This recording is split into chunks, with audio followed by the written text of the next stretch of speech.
replace your standard 1625 with the Coltrane classic.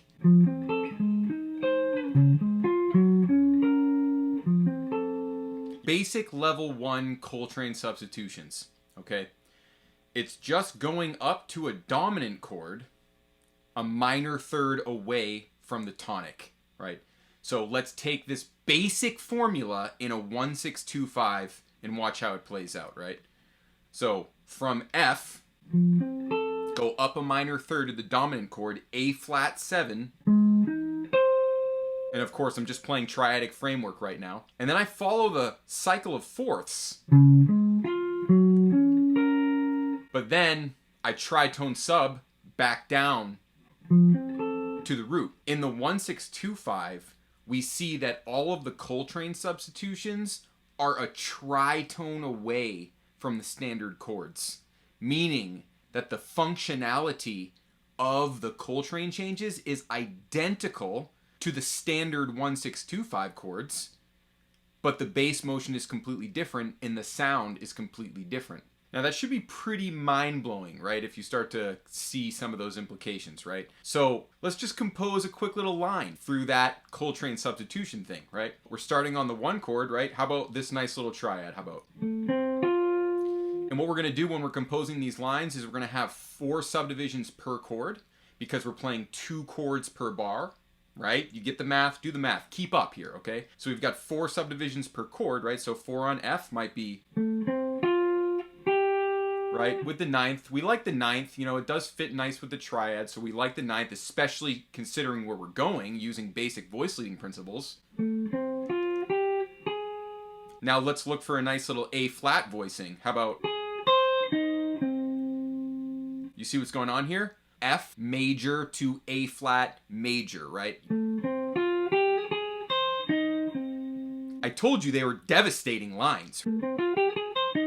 You're tempted to think that it's a dominant 7 always. It's like, ignore the 7ths for 1 second, okay? They're not as important as you think. Let's stick to the triad. So now what happens next? Follow basic voice leading. We're following the cycle of fourths in basic voice leading, and we're going up to a D flat, which is the tritone sub for G, right? So it's all connecting here.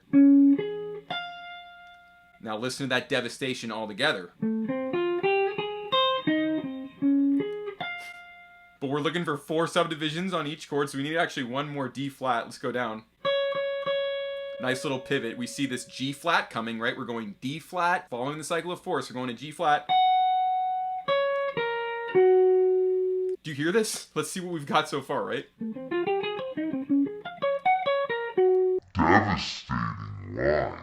I'm not even playing any inversion, right? I'm just playing 1, 5, 3, 1. That clarity of just that simple triadic voicing sets up such a, like, funky resolution. And by funky, I mean, like, the way Miles Davis uses the term funky in his autobiography. Like, it doesn't mean that it's like funk music. Like, it means that it like smells like bad almost. Like it has like a smell to it that's like, oh, like what does that smell? It's funk. That's what that Coltrane thing ultimately gets. It's a very funky kind of smell, a potent, funky kind of vibe. I like to use the term devastating because that's really what it feels like to me. It feels like you're like traversing through the matrix, right? Like this. It's got that like modern, futuristic, like George Gershwin meets Coltrane, like basically. It's devastating. And then Bach is in there also because you're just playing straight triadic voice leading, right? So you see these elements combining. It's honestly quite a lot to wrap your head around, realistically, like in terms of like how many woven layers are going on here in this like underutilized approach to playing through like bebop, but also not just bebop, but like any style of music. That's the whole thing with that Coltrane stuff is you can play this over anything. And that's actually what we'll do next. Let's take this over a different progression, right? So we just superimpose over 1625. We see that all the Coltrane substitutions are just a tritone away from the standard 1625 chords, right? So the functionality is identical. So that's not even the most funky option, right? The most devastating option. It gets more devastating, right? So let's actually take this over a classic 2-5-1, right? Just 2-5-1, and we can see how the potency of the funk increases even deeper, right? So 2-5-1 in G, okay? So your most fundamental harmonic rhythm is going to be 4 beats of A minor, 4 beats of D7, 8 beats of G, like all the things you are, right? That's your kind of basic underlying asset, right? So watch what happens when we do classic Coltrane stuff. So it might be tempting to think from the A minor, you're going to go to the C7. Now, that is a possibility, and there's a whole different universe of implications. But if I want to get back to G, I've already done my homework and research. I actually know that I'm only going up a half step to a dominant chord from A minor. And what do you notice? That chord is a minor third away from the tonic, right? So we keep coming back to this idea that you're going up a minor third from the tonic, okay, right? So A minor is not the tonic, so we're not going to C, right? Now it makes sense, right? So you're going from the 2 chord up a half step to the flat 3 dominant chord, and then once again we're following the cycle of force in this classic way. So let's put some triadic framework to what we've got so far in that progression. Against the bigger fundamental form, you're hearing a B flat triad played against an A minor triad. Yeah, that's funky, and it gets funkier, okay? Because after that B flat, that's taking you cycle of force up to an E flat major, okay? But now you're on the downbeat of the second measure, so the E flat major is being played against the D7. Now on the surface, to many of you, that might seem like against the rules, but that is actually pretty classic. That's like a classic sound that you use, actually. It's almost the fully altered scale. It's one note different than just the fully altered scale. Like E flat melodic minor over D7, that's altered scale, right? Keep up, keep up. I'm saying that the 7th mode of melodic minor is the altered scale, okay? This is commonly accepted knowledge. What's less commonly accepted knowledge is playing E flat major over D7. It's almost exactly an altered scale, except you're playing the G natural against D. That would be the one note that doesn't fit. But we want to hear the triads, okay? We want to hear the triads. Where are we going? We're going to F sharp triad over D. There's your F sharp. There's your, like, okay, drilling that D sound with the chord that comes after the E flat. So what's happening here is we're getting 2 chords against D, and the sound of those 2 chords are both perfectly funky because they both have like one note that's like almost unacceptable unless you know Coltrane changes, and then you start to see, wait, this is actually exactly perfect. Like the G against the D7 is like somewhat unacceptable, and then on the F sharp, the C sharp against the D7 is also somewhat unacceptable. But you got to remember, Miles Davis's definition of funk. Read the book and you'll know exactly why this makes complete sense. So if you're keeping up, you realize that we're just hitting the downbeat of the 3rd measure in our 2-5-1, right? So that's already G major. Well, how is F sharp getting us to G major? Let's actually just play what we've got so far up to that F sharp, and you're going to hear the devastation of funk, okay?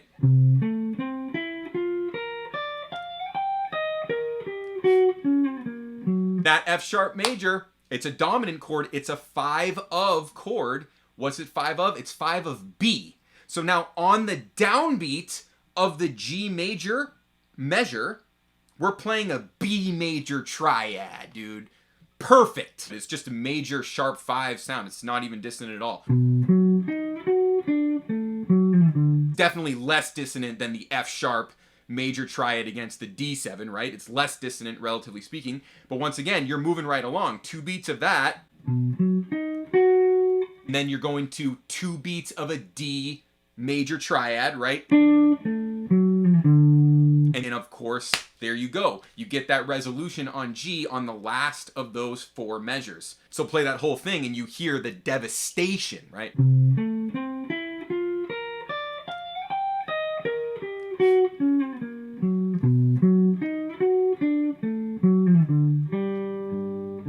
Right? Like literally, dude. That stuff is the sickest, gnarliest, right? Like that Coltrane stuff, I call it the shadow reality, man. It's the shadow reality, right? Because those cycles are happening at the same time, right? You have a micro Coltrane cycle against a macro standard 2-5-1 cycle. Ultimately, it's just funk, right? It's just the smell of like slaughterhouses in St. Louis, I think. Because you have to remember, this jazz thing, man, it's like a deeply American thing, right? Like, this thing is like from America. So when you think about like how America influenced it, right, it's just like, man, that's a whole other conversation. Definitely read Miles Davis' autobiography. I just started reading it again. I just picked it up. Gemini season, I think, right? Just picked it up. It's so good. But I realized, like, man, Miles informed everyone about sort of like the like European traditional music theory concept because he was at Juilliard, right? So Miles is at Juilliard, and then he's like meeting up with Charlie Parker, and they're talking about like, you know, jazz principles using like a traditional European classical theory vernacular. But you can see very clearly in like the Coltrane system where it's like, yeah, it's kind of informed by that, but there's like for sure like illegal notes, like that G against D7 or that C sharp against D7, right? Those are like not acceptable, but that's the American funk. That's what I'm saying. I think that's what Miles was talking about, and he was keenly aware that there was something going on that was like different from that, you know, European classical sort of thing, even though for the most part the European classical traditional theory vernacular does work to explain jazz. But I think you have to go a little bit deeper than that traditional theory approach to understand this whole Coltrane thing and why that works, right? Because your first questions are like, wait, those chords don't work, like that's not allowed. It's like, well, it is allowed actually, because it's been happening and you can hear how epically devastating it is, right? It just crosses into like a new harmonic awareness, essentially, right? And really a more basic approach to counterpoint. Because a lot of the harmonic justifications for the whole Coltrane thing kind of go back to more like basic 2, 3, 4 part harmony counterpoint, right? Where you're not like thinking of like chord changes. You're just thinking of literally like 4-part counterpoint. And that's another reason why I lean deep into the triads there, because the clarity of the triads makes it so you don't have to operate within the whole like 2-5-1 sort of logic, right? You can do a lot more intervallic juxtapositions when you're being really clear about your triads, right? And the whole reason why I put so much emphasis on triads in so many videos and so many lessons in the school is because I was laying the groundwork for this very video. You need to use the triads in order to make substitutions work. And you can hear that very, very clearly in the Coltrane system. Obviously, there's a lot of other substitution principles, and that's what we're talking about in the school. That's like our new unit. We're getting back into harmony. We've obviously been doing a lot with rhythmic frameworks, and now we're starting to explore harmonic frameworks. And so of course that Coltrane substitution, I mean, that's like, first of all, the number one thing to kind of set the precedent for like the nature of substitutions and how they don't follow the traditional rules of harmony, but it's about leveraging the clarity of triads to make all those substitutions work, you know what I mean? That's the key takeaway here. So in my most recent jazz fluency lesson in the school, I compose an etude through countdown to give you the tools to compose etudes using the Coltrane substitution framework so that you can develop a vocabulary around those substitutions and just be able to see how to write those devastating riffs, effectively laying the groundwork for your improvisation, which will be informed by this, right? That's what I'm saying. Like, you want to play devastating bebop, Coltrane substitutions are like literally for sure the first place to start. You full circle straight back to using the rhythmic systems again, and it's like, you see how these things just build on top of each other? Like, first level is just like basic 2-5-1 harmony kind of thing, like classic cycle of fourth harmony. On top of that, you can build on your rhythmic frameworks, right? Like your T-highs, your beat cycles, right? And now on top of that, we can start talking about harmonic substitutions, and right? You see, we're building this full stack awareness of musical elements, right? We've got rhythmic systems, we've got harmonic systems, and they're on different levels, right? We have like basic levels, more advanced levels, right? What's gonna happen next with rhythm? It's gonna get into like tuplets and stuff, and actual like polyrhythms, right? So far we've only been dealing with polymeters, right? So yeah, I'll actually give you a sneak peek of that lesson that I just posted in the classroom, Jazz Fluency 3 on Countdown.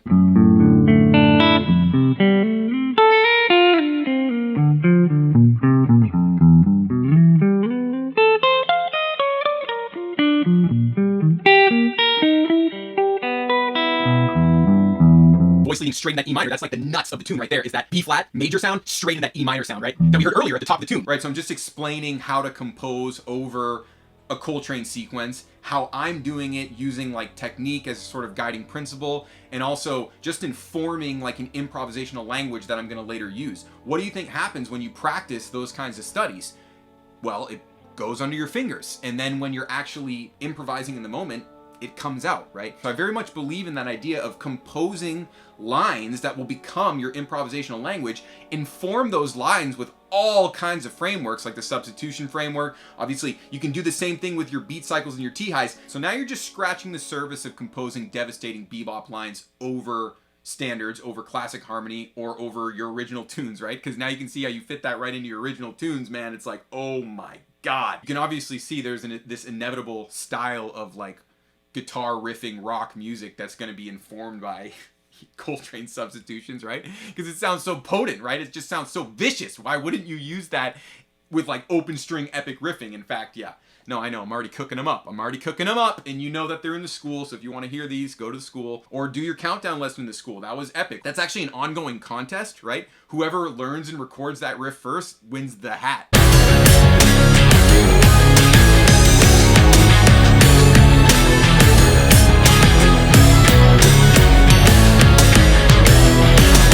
Yeah, that's right, the GSM hat, and we got the white ones coming in too. Now, if you're looking to get somebody to literally unlock your comprehensive musical fluency, you can reach out to me on Instagram. I do that professionally. It's been working like crazy. I got people playing insane music, like the best stuff they've ever played in their life, you know, this kind of stuff.